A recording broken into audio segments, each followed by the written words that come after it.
Bila kuchelewa, Rais Gabriel alianza kufungua suruali yake na kuishusha hadi miguuni. Kisha akapiga magoti chini akikamata gauni la Kabula na kuanza kulipandisha juu kuelekea kiunoni. Hapo ndipo tulipoishia katika sehemu ya pili. Sasa sijui nini hatua ya rais baada ya kufanya kitendo hicho. Je, atafanikiwa kufanya mapenzi na mkewe Derek ama ni vipi? Karibu sana mpenzi msikilizaji, tuende wote katika sehemu ya 3. Lakini usisahau kusubscribe kwa support yako katika chaneli yetu. Asante na karibu. Kwa dakika 10 nzima, Kabula na rais walikuwa hawajarejea. Kuchelewa kwa Kabula kutoka bafuni kulimtia Derek hofu na akajikuta akisimama wima na kuangalia mlango wa kuingilia ndani alipoingilia Kabula. Alishangaa kuona hata rais pia alikuwa hajarudi. Hakuhisi hata kidogo kuwa rais angeweza kufanya mapenzi na mke wake. Lakini kuchelewa kwa dakika 10 kulizidi kumchanganya zaidi. Derek alianza kutembea taratibu akiusogelea mlango, lakini kabla hajaufikia, mara alimshuhudia rais akitoka chumbani kwake mbio huku akitokwa na jasho jingi. Vipi mzee? Nimeshangaa sana. Kwa nini? Nilikuwa chumbani nikashtuliwa na sauti ya mke wake akilia. Nilipokwenda bafuni nikakuta ameanguka chini, hajitambui. Unasema nini? Yuko wapi sasa? Bafuni. Hebu njoo uone kijana. Wote wawili waliongozana hadi bafuni ambako Derek alimkuta mke wake akiwa amelala sakafuni hajitambui. Alishindwa kuelewa ni nini kilimpata Kabula. Sasa baba, tufanye nini? Nimempigia simu daktari wa Ikulu. Nafikiri atakuja sasa. Atamchukua na ampeleke hospitali iliyopo hapa Ikulu. Dakika moja tu baadaye, kengele ya mlango ililia. Rais akatoka na kwenda kufungua mlango. Waliingia watu 4, mmoja wao akiwa ni Daktari Kalista. Alikuwa daktari wa zahanati ya Ikulu. Kabula alibebwa na kuwekwa juu ya machela na kukimbizwa hadi hospitali ambako alipelekwa moja kwa moja kwenye chumba cha wagonjwa mahututi. Na alianza kupewa matibabu pale pale.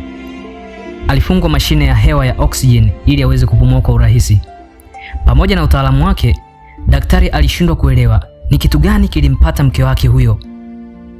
Lakini harufu ya dawa ya ethyl ambayo pia hutumiwa katika chumba cha upasuaji ilisikika. Alikumbuka kuna wakati rais aliwahi kuagiza dawa hiyo kutoka zahanati. Daktari hakujua ilikuwa ni kwa ajili ya matumizi gani, lakini aliitoa na kumkabidhi rais. Bwana Derek, kabla ya kupatwa na hali hii, je, mkeo alikuwa mgonjwa? Hapana daktari. Alikuwa mzima wa afya na tulikuwa tumealikwa chakula cha jioni hapa nyumbani kwa rais. Hata mimi sijui kilichompata mke wangu. Alianzaje mpaka akapoteza fahamu? Daktari alizidi kumuuliza Derek. Sijui hata nikueleze vipi daktari. Ila aliondoka kwenda bafuni. Alienda kujisaidia, akasindikizwa na mtukufu rais. Alafu maneno haya ya Derek yaliamsha hisia mbaya kichwani kwa daktari. Lakini alishindwa kuziamini hisia hizo. Haiwezekani. Yaani rais kufanya hivyo? Kumpulizia huyu mwanamke dawa ya usingizi? Haiwezekani. Pamoja na kuwa msichana mwenyewe ni mzuri, lakini kuna wanawake wangapi wanamtaka rais? Aliwaza daktari. Lakini kabla hajafikia uamuzi wowote kuhusu hisia hizo, simu ya ofisini kwake iliita na bila kuchelewa, alikimbilia kwa haraka hadi ofisini. Dr. Kalist. Ndiyo, ni mimi mtukufu rais. Hilo swala ni langu, wala usilichunguze sana.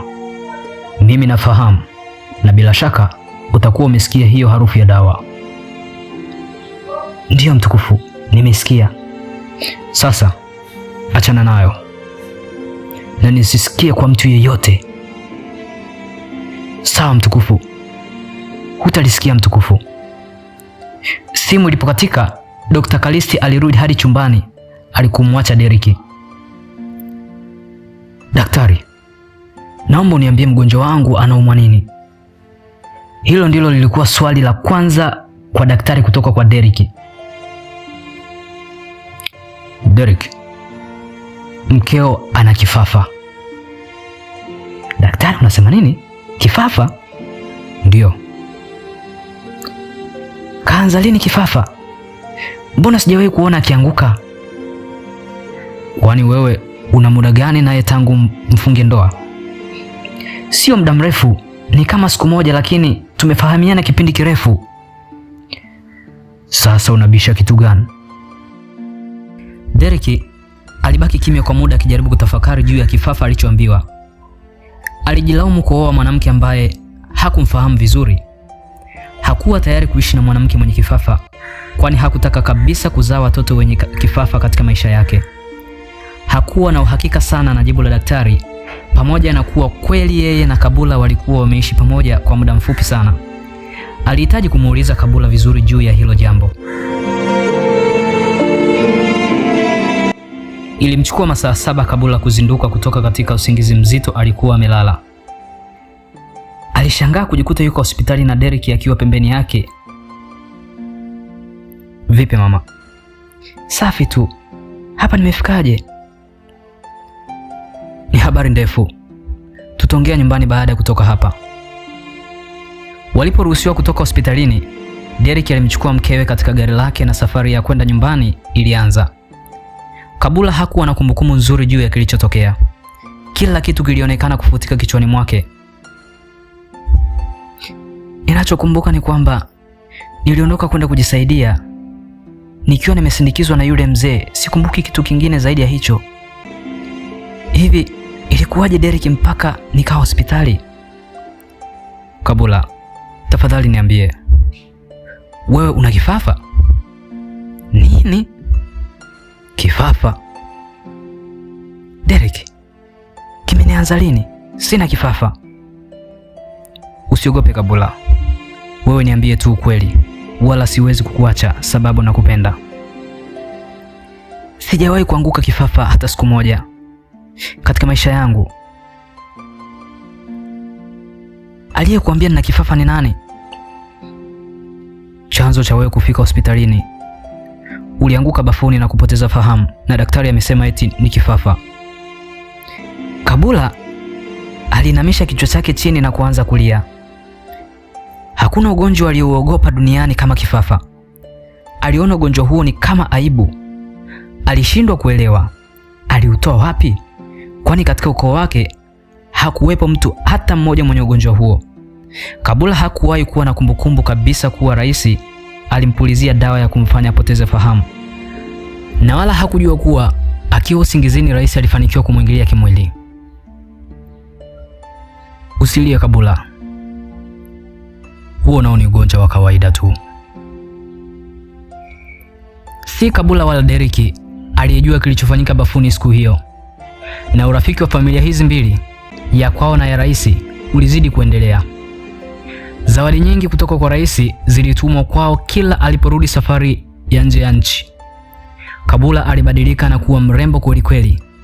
Alijulikana kuliko msichana yeyote yule jijini Shantown. Gari yake aina ya Peugeot aliyonunuliwa na Derek ilikuwa miongoni mwa magari yaliyojulikana sana katika jiji hilo la Shantown.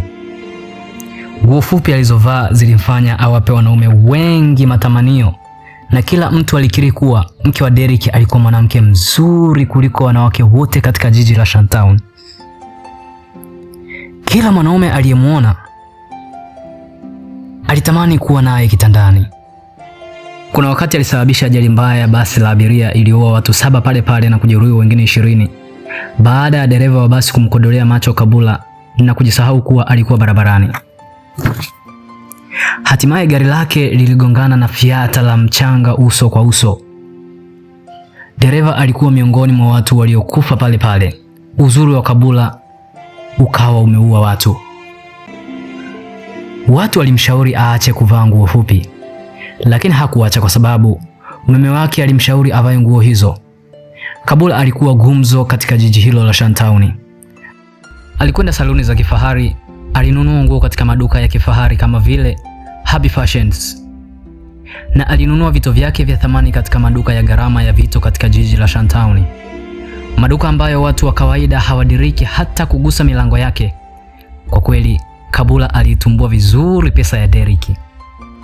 Uzuri wake uliongezeka maradufu. Haikuwa rahisi kuamini kuwa Kabula alikuwa na miezi michache tu jijini.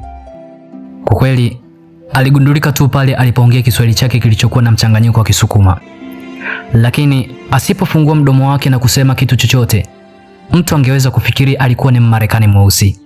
Ama kweli, uzuri wa Kabula ulichanganya kila mtu mjini.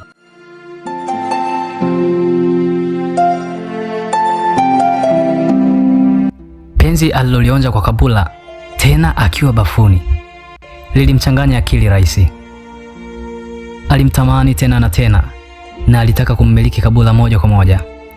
Alitaka kumnyang'anya kabisa Derrick. Hivyo ndivyo moyo wake ulivyomtuma, lakini alishindwa ni njia gani angeitumia kumpata msichana huyo, mke wa mtu. Rais Gabriel aliyalaumu macho yake kusababisha amuone Kabula. Alishindwa kuelewa watu wangemuelewa vipi kama wangesikia amemnyang'anya mpiga kura wake mke, lakini aliyakubali yote ambayo yangemtokea. Derrick, nimemtafutia mkeo shule. Rais alimweleza Derrick siku hiyo alipomuita Ikulu. Mtukufu rais, shule? Ndiyo Derrick. Na atakwenda kusoma wapi rais? Derrick, mkeo atakwenda kusoma Uingereza. Ya kweli hayo rais? Derrick, uniamini? Hao ni ya kweli kabisa. Nimefurahi sana baba, na hata mke wangu atafurahia pia.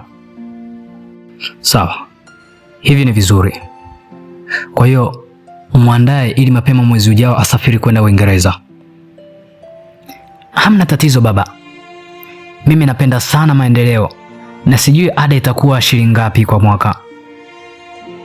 Derrick, usiwe na wasiwasi.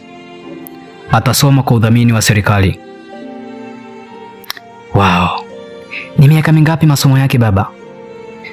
Miaka 3 tu. Atakuwa akisoma lugha ya Kiingereza na uongozi. Baba, ataweza? Maana Kabula ni darasa la 7 tu. Hilo si tatizo kubwa sana Derrick. Ataweza tu. Cha muhimu ujaribu kumshawishi akubali. Utakuwaje na mwanamke hana elimu kijana? Dunia imebadilika. Leo upo, kesho haupo. Rais alishauri na maneno yake yalionekana ni ya busara sana kwa Derrick. Derrick aliinama na kumshika miguu rais kwa ishara ya kumshukuru kwa wema aliyoufanya. Katu hakuelewa nini lilikuwa lengo la msaada huo. Alichotaka rais ni kumuondoa Kabula nchini ili aweze kuonana naye kwa urahisi akiwa nchini Uingereza na kumshawishi kufanya naye mambo aliyoyataka. Kabula alizipokea habari hizo kwa mikono miwili, ingawa kidogo alikuwa na wasiwasi alipoambiwa kuwa nafasi hiyo ilitafutwa na rais. Alihisi ilikuwa ni njama, lakini kwa sababu yeye mwenyewe alitamani kwenda Uingereza, nchi ambayo hakuwahi kufikiri kabisa kama angefika, alikubali kwa ahadi ya kutokubaliana na rais kama angemfuata huko na kumtaka mapenzi. Ukiwa ni mwezi wa 6 tangu atoke katika kijiji chao, Kabula alipanda ndege kwa mara ya kwanza kwenda Uingereza akisindikizwa na Derrick aliyekuwa safarini kwenda Milan nchini Italia.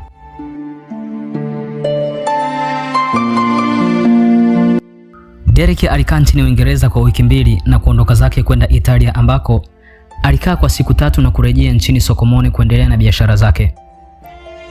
Kwa Kabula, mambo yote yalikuwa yakitokea kama ndoto katika maisha yake. Hakuamini kuwa tayari alikuwa nchini Uingereza. Wazazi wake pia kijijini kwao hawakuamini taarifa hizo. Yalikuwa maendeleo ya ghafla mno na walimsifu sana Derrick. Familia yao ilikuwa maskini sana. Ili kurejesha heshima, Derrick aliamua kuanzisha ujenzi wa nyumba 2 za kisasa nyumbani kwake.